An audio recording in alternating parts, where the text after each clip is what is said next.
Hello, and welcome to the House of Purl podcast, episode 4. My name is Allison. I'm Erin. And today is Sunday, February 14th, 2021. Happy Valentine's Day. For everyone that's returning, you may notice that there's another me here. This is my little sister, Erin. She's 8 years younger than me, even though most people think that we're twins. Yeah. She's my best friend, and we're currently living together in San Diego, and I forced her into my hobbies.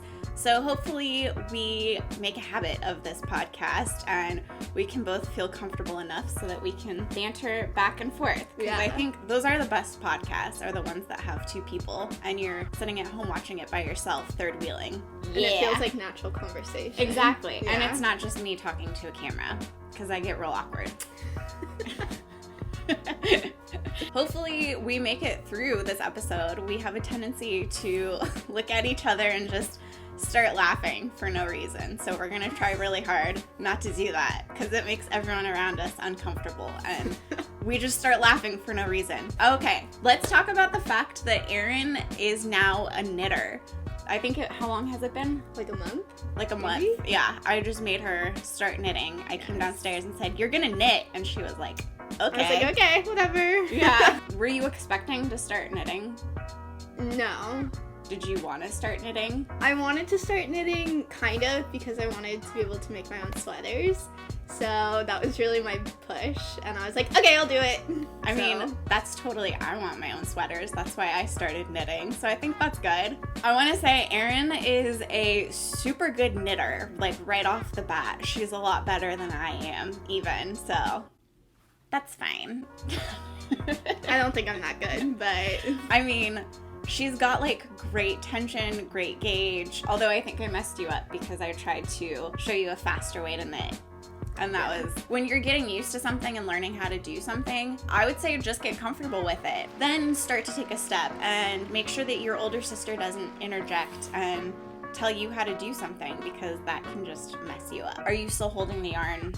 Yes, I still hold the yarn in my left hand and then like wrap it around. Wrap it around? Yeah. I don't know. I'm still working with like the tension of holding the yarn, and I think eventually you'll get there. Mm-hmm. I just have to keep practicing. Exactly. Just practice and more time to get comfortable with it. I talked about a few weeks ago that I was knitting a blanket that my mother-in-law graciously abandoned and gave to me, and I decided that Erin was going to do it, and I just kind of told her that she was going to do it.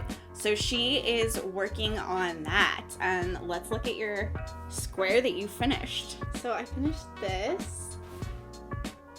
Oh, wow. It's for those in the knitting world, it's a mitered square, which I actually have never made, and now Erin has done it. But like, look at her tension. Like, look at how, like, her gauge is just so even. I was not, no. My first scarves, no. It was really bad. So, Erin's kind of a natural. She doesn't, I was like, how do you like, as you're going along, are you looking at the stitches? And she's like, kind of, but not really. Like, I'm not really thinking about it. So, little knitting prodigy over here. I just do it. I don't care. and I showed off your hat a couple weeks ago. Yes. And she finally finished it. I mean, I finally told her how to finish it. Yay! Little tiny little baby hat. But like, wow, again, it looks really good. So those are your finished objects for the week. You knitter. She's a knitter. Yeah. Yay, guys, we did it. I guess I'll talk about my finished objects now. I was showing off these lace socks previously, and they're done. I just went to town on them. And only one of them is done. But these are the monkey socks, and it blocked out pretty nice. It's pretty open. This was my first time doing lace, and that can get a little fussy if you've never done it before, but this was a super easy pattern. So, yay! I have that one done. And then on the second one, I'm already working my way through it. So that should be done soon also. We do have another finished object. It's not 100% finished, but like it's 99.9% finished, and we're so proud of ourselves because this was a sewing project. Yes. Our first sewing project. Yes. And it was a team effort for sure. Mm-hmm. Let's show it. Okay. Should we hold it up together and make this our screenshot? Okay, good. Yeah, so this is a fat quarter. They're fat quarters, which are just pre-cut pieces of fabric that quilters use.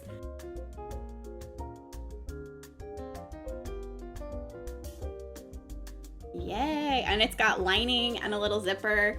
The only thing we need to do is just stitch in the end of the zipper, which, I mean, we're so close to being done. So it's our first sewing project. We did it! Mom's probably at home going, "Good job, girls!" And then we can talk about, we have more picked out because we went to Joanne's to pick out fat quarters, and we're both super indecisive, but my indecisiveness got the best of me that day, so I ended up with a couple, and then Erin right away knew hers. So we have the two separate ones that we like definitely are our personalities more, and then this was like a joint effort. You're gonna definitely see our personalities in these. So these are this is the lining and this is the outside for my bag. And then this is the outside and this is the lining for mine. Yay! Very different. Very different, but it's funny because our style definitely overlaps, but we do diverge in a lot of ways too. We definitely have our own styles, but we share a ton of clothes too. So all the time. We've only ever thought about clothes. Exactly. Okay, a future object for me that I'm planning on is a pillowcase cover. So this is gonna be a pillowcase eventually, and it's velvet yarn, and I'm going to cover the throw pillows that our couch originally came with. And they're not bad, they're just not me. So got this already, and I'm going to knit up a giant pillowcase, and I think I'm gonna try to do a zipper. Like sew it in. Yeah, I think that might be a good thing to do. So that's good. It's just stockinette stitch, and I'm just swatching for it. It's obviously pretty small right now, but it's gonna be big enough eventually. Don't you worry. Do you have any future projects that you're planning on? Yes. It's more the blanket. Yeah. So this is like what the blanket's gonna turn out to be once it's all finished. So right now I haven't started it yet because I just finished the one, but I'm gonna be making that next.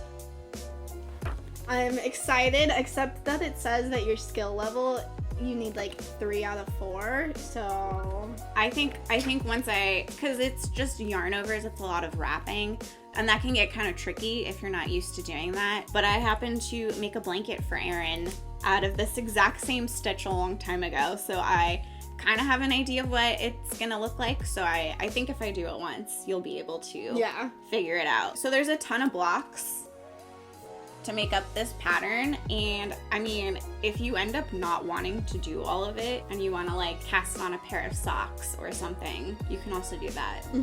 Yeah. You don't have to stick with, you have to do this blanket until it's finished. Yeah, you could probably try some other things. Okay, so last time it was like all about socks, and I talked about like the different heel constructions that you can do to knit socks, because that's kind of intimidating and it can get sort of finicky and hard, and that stops a lot of people from knitting socks. And there is a new sock pattern out. It's called Magic Heel, and instead of doing a full-fledged heel, it's just ribbing on the heel. So it like stretches across. I have my sock to show. It stretches across. There's ribbing just on the heel, so it's a straight tube and then ribbing right here, so it sort of has that ease to go around your heel, but it's a lot easier to knit. You might, if you want to get into sock knitting, that might be a really good way to do it. I want to get into sock Erin knitting. really wants. Okay, Yeah. cool. Yes.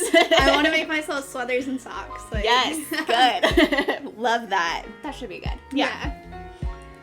Speaking of sweaters, I got a box of yarn. I'll just pull out a few. So I am planning, I know in the last episode I said I wasn't gonna buy any yarn. Like 3 days later, I had bought the yarn and I was talking about it, I think literally the next day. Oops. But it was on sale though. It was on sale, and also I want to have sweater knitting going, because right now sweater knitting feels like a lot to me because I do a ton of beanies, I do a lot of socks, and sweaters just sort of feel like I've done one sweater, but it was like a big deal. It was a lot of money and a lot of time. It was my first one, and so I want sweater knitting to kind of be not such like a big scary thing for me. So I think having a couple sweaters going at all times is a better way to do that. Also, this is not like really fancy yarn. This is from Knit Picks, which is an online knitting store. It's not like extra fancy. It's really affordable. Having really affordable yarn also helps with that too, because it's like, oh, if I mess up on this sweater, it's not like $200 that I've just wasted. Not wasted, but I'm not going to be wearing it as much. So that's fine. That's good. Yeah, it's fine. Treat yourself. Exactly. So I got this Wool of the Andes, and it's tweed, and it is in Apple Blossom Heather. So it's got flecks of like tan and black in it. And I'm going to be making the Tulip sweater, which is just a basic pullover, and then the bottom has a scallop edge. And then with this lovely yarn, this is Alpaca Cloud in Elizabeth. It's a really pretty black red. I'm going to be doing, this is a like really popular pattern in the knitting community. It's called the Love Note. And it's just a pullover sweater with like some lace work. It's a quick knit because you have pretty large yarn. You know, like this isn't sock yarn. This is like larger yarn, and you're doing it on larger needles, so it's a little bit airier. So I think I'm gonna do that one first because it'll be like really gratifying and good to just get it done. Mm-hmm. Yeah.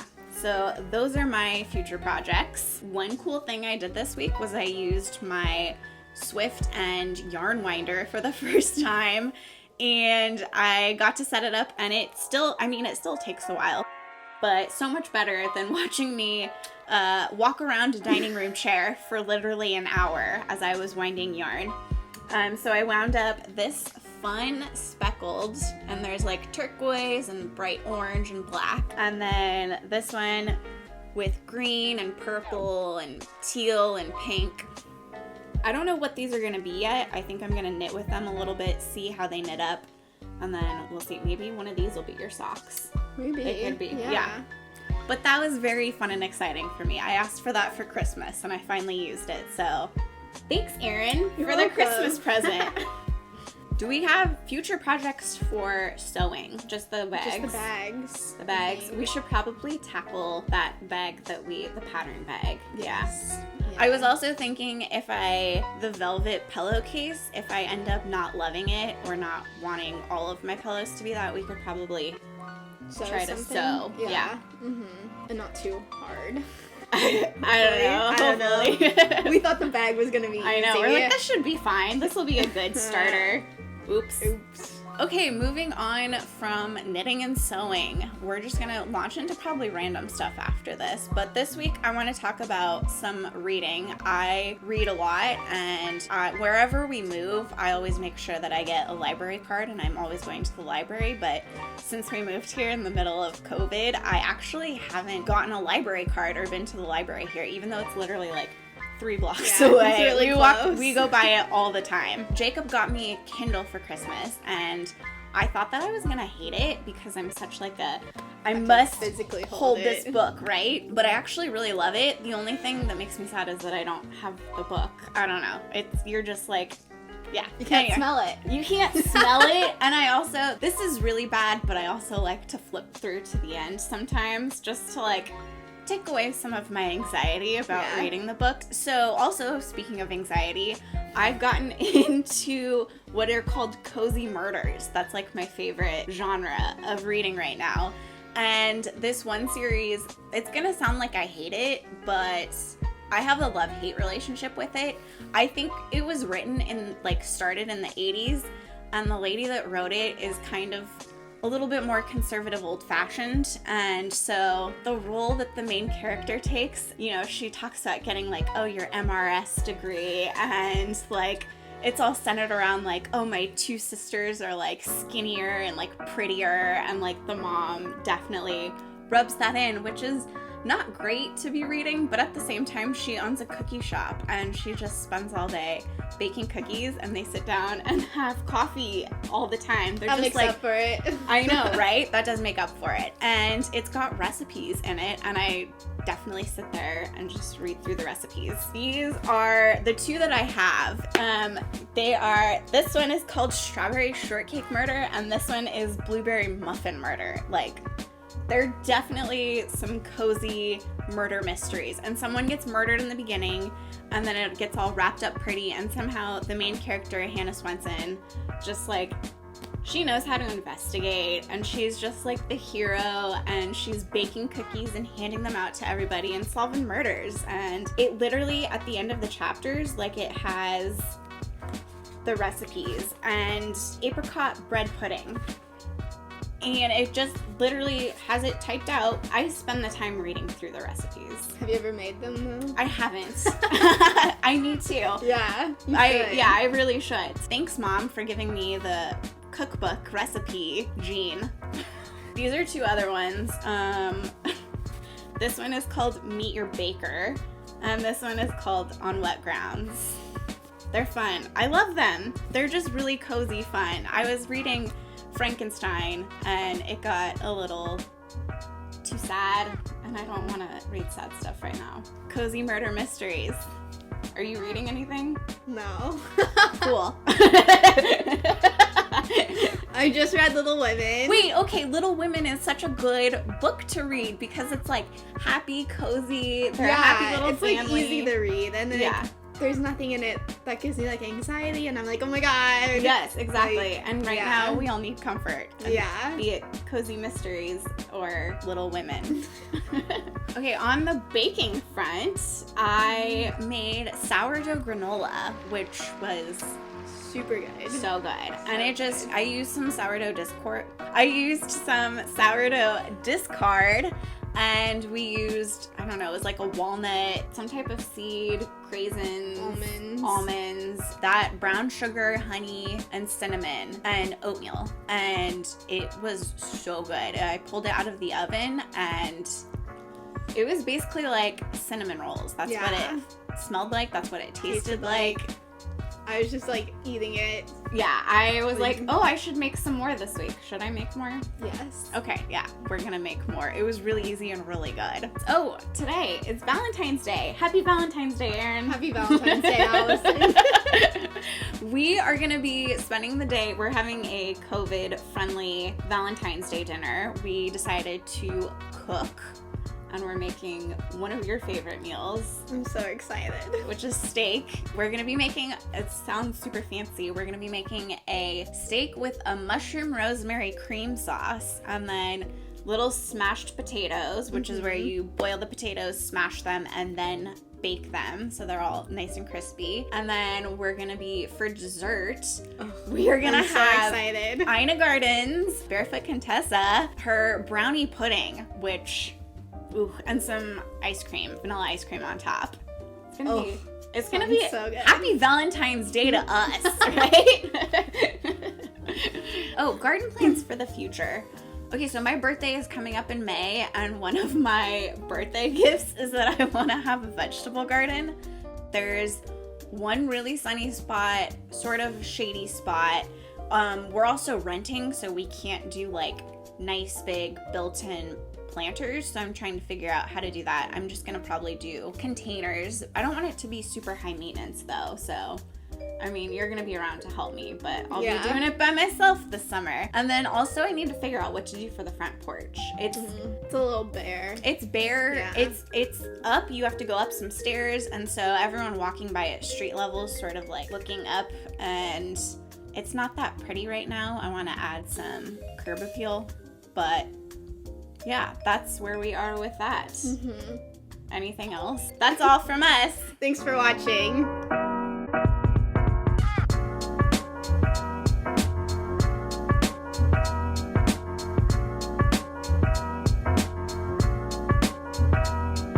You're fine.